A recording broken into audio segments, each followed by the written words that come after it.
धर्मेंद्र राठौड़ के खिलाफ जो निंदा प्रस्ताव पास किया गया कांग्रेस की बैठक में, उसको लेकर क्या कहेंगे? देखिए, ये बिल्कुल पहली चीज़ तो इनको किसी भी प्रकार का इस तरह का प्रस्ताव रखने का, लाने का विजय जैन जी की ये निजी राय हो सकती है। ये कांग्रेस पार्टी का प्रस्ताव नहीं है, क्योंकि मैं कांग्रेस पार्टी का महासचिव हूँ और पिछले 5 साल से वो निवर्तमान अध्यक्ष है।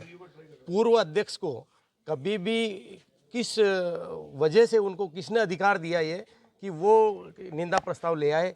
दूसरी बात, कल भी हमने समाचार पत्रों में बयान जारी करके बताया, हमारे पीसीसी के सचिव कैलाश जालीवाल जी, नेता प्रतिपक्ष द्रौपदी कोली जी, उपाध्यक्ष हमारे डीसीसी के मुस्तफा जी, विजय नागोरा जी, जो हम सब कांग्रेस के कार्यकारिणी में थे। तो जब पिछले 5 सालों में निवर्तमान कार्यकारिणी चल रही है, तो बिना किसी एजेंडे के और बिना किसी पूर्व सूचना के केवल खुद की झेप मिटाने के लिए जब जब ये माहौल चलता है, क्योंकि 9 साल हो गए विजय जैन जी को, और 9 साल में विजय जैन जी के कार्यकाल में हमेशा कांग्रेस पार्टी चुनाव हारी है।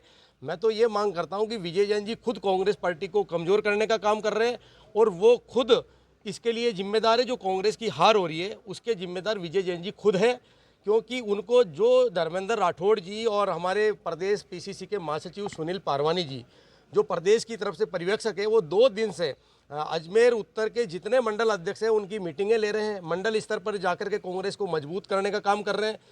और वो बिना किसी खुद की द्वेष भावना की वजह से, और जब जब उनका ये लगता है, क्योंकि उनको 9 साल हो गए तो उनको हटना ही हटना है, और 9 साल पे उनको 5 साल पहले उनको हटा दिया गया था। जब से गोविंद सिंह डोटासरा जी बने, हमारे चारों ब्लॉक अध्यक्ष, वर्तमान अध्यक्ष है चारों ब्लॉक अध्यक्ष, और 11 उत्तर के मंडल अध्यक्ष और 11 दक्षिण के मंडल अध्यक्ष ये वर्तमान है। तो इन चारों ब्लॉक अध्यक्ष को विजय जैन जी ने नहीं बनाया है। विजय जैन जी पूर्व अध्यक्ष हैं, तो पूर्व अध्यक्ष को ये अधिकार ही नहीं है कि जो वर्तमान अध्यक्ष है, और इनकी नियुक्ति जो है सम्माननीय गोविंद सिंह जी डोटासरा जी, जो राजस्थान में पीसीसी के अध्यक्ष है, उन्होंने की है। और गोविंद सिंह जी डोटासरा जी पूरे राजस्थान में कांग्रेस पार्टी को मजबूत करने का काम कर रहे हैं, और उन्हीं के निर्देश पर सम्माननीय पारवानी जी और सम्माननीय धर्मेंद्र राठौड़ जी या अजमेर में कांग्रेस पार्टी को सदैव मजबूत करने का काम कर रहे हैं। तो मैं इस कड़ी आलोचना करता हूं, हम प्रदेश अध्यक्ष जी से मांग करते हैं कि जो विजय जैन जी अपनी निजी लड़ाई, निजी स्वार्थ की लड़ाई को पार्टी की लड़ाई बताना चाह रहे हैं, वो कतई सहन नहीं है। और वो उनका व्यक्तिगत निजी विचार हो सकता है, वो कांग्रेस पार्टी का विचार नहीं है। कांग्रेस पार्टी की ओरिजिनल लड़ाई भारतीय जनता पार्टी से है, और आने वाले निगम चुनाव में कांग्रेस पार्टी एकजुट होकर के पूरे चारों ब्लॉक अध्यक्ष और 11 22 मंडल अध्यक्ष और हमारे जितने भी कांग्रेस के बड़े पदाधिकारी सारे मिलकर कांग्रेस पार्टी चुनाव जीतेगी। लेकिन किसी भी पूर्व अध्यक्ष के कहने से और ऐसा कभी भी कोई नहीं होगा कि कोई जो जिस तरह का प्रस्ताव पास किया, मैं उसकी निंदा करता हूँ। जो कल धर्मेंद्र राठौड़ जी उनके खिलाफ निंदा प्रस्ताव पास किया गया, और उसमें आपके जो प्रदेश कांग्रेस कमेटी के महामंत्री वो भी मौजूद थे। देखिए, हमने कल भी, क्योंकि काफ़ी लेट हो गए थे, इसलिए मुख्य समाचार पत्रों में हमारा स्टेटमेंट हम भेज पाए। कल जो कांग्रेस कमेटी के निवर्तमान अध्यक्ष विजय जैन ने कांग्रेस जनों को भ्रमित करके बिना किसी एजेंडे के मीटिंग करी, और मीटिंग के बीच में अपना निजी स्वार्थ का एजेंडा थोप दिया।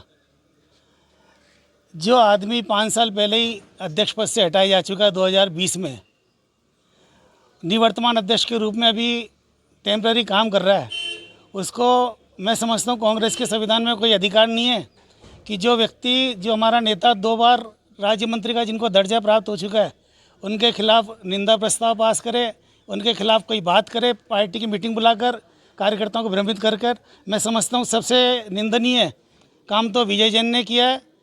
उसके साथ जिनने उसकी आवाज़ में आवाज़ उठाई है, उन लोगों ने निंदनीय काम किया है। हमने कल भी मांग की, और हम शीघ्र ही प्रदेश कांग्रेस कमेटी के अध्यक्ष जी से जाकर मिलेंगे, और विजय जैन जो 5 साल से निवर्तमान अध्यक्ष के रूप में काम कर रहा है, उसको तुरंत प्रभाव से अध्यक्ष पद से हटाकर और उसके स्थान पर किसी सक्रिय कार्यकर्ता को कांग्रेस अध्यक्ष की जिम्मेदारी देने की मांग करेंगे। क्योंकि विजय जैन के नेतृत्व में आप इतिहास उठाकर देख लो, चाहे वो नगर निगम के चुनाव हो, चाहे विधानसभा के चुनाव हो, और चाहे लोकसभा के चुनाव हो, हर चुनाव में कांग्रेस बुरी तरह से हारी है। उसने इस कांग्रेस को घर की संस्था बना के रख दिया है। आज डीसीसी की मीटिंग उसने कल करी। मैं पूछना चाहता हूं आपके चैनल के माध्यम से, और चैलेंज देना चाहता हूं विजय जैन को, कि कल उसकी डीसीसी की मीटिंग में शहर कांग्रेस में वर्तमान में 70 पदाधिकारी हैं, 70 में से कितने पदाधिकारी थे उसकी मीटिंग में? शहर कांग्रेस में 4 कांग्रेस के ब्लॉक अध्यक्ष हैं, कौन सा ब्लॉक अध्यक्ष उसकी मीटिंग में था? 22 मंडल अध्यक्ष हैं, एक भी मंडल अध्यक्ष उसकी मीटिंग में था क्या? कांग्रेस के 18 पार्षद हैं, कितने पार्षद उसकी मीटिंग में था? फिर कोई काहे की कांग्रेस की मीटिंग हो गई? कुछ अपने गिने चुने जेब के लोगों को बुलाकर और कांग्रेस की मीटिंग करके हमारे राज्य मंत्री जो कांग्रेस को मजबूत करने का काम कर रहे हैं 4 साल से, जिन्होंने अजमेर की कांग्रेस को जिंदा करने का काम हाथ में ले रखा है, उनके खिलाफ इस तरह षड्यंत्र रच कर निंदा प्रस्ताव पास करा। हम खुद विजय जैन की निंदा करते हैं और शीघ्र से शीघ्र इसको हटाने की प्रदेश कांग्रेस कमेटी के अध्यक्ष से मांग करते हैं।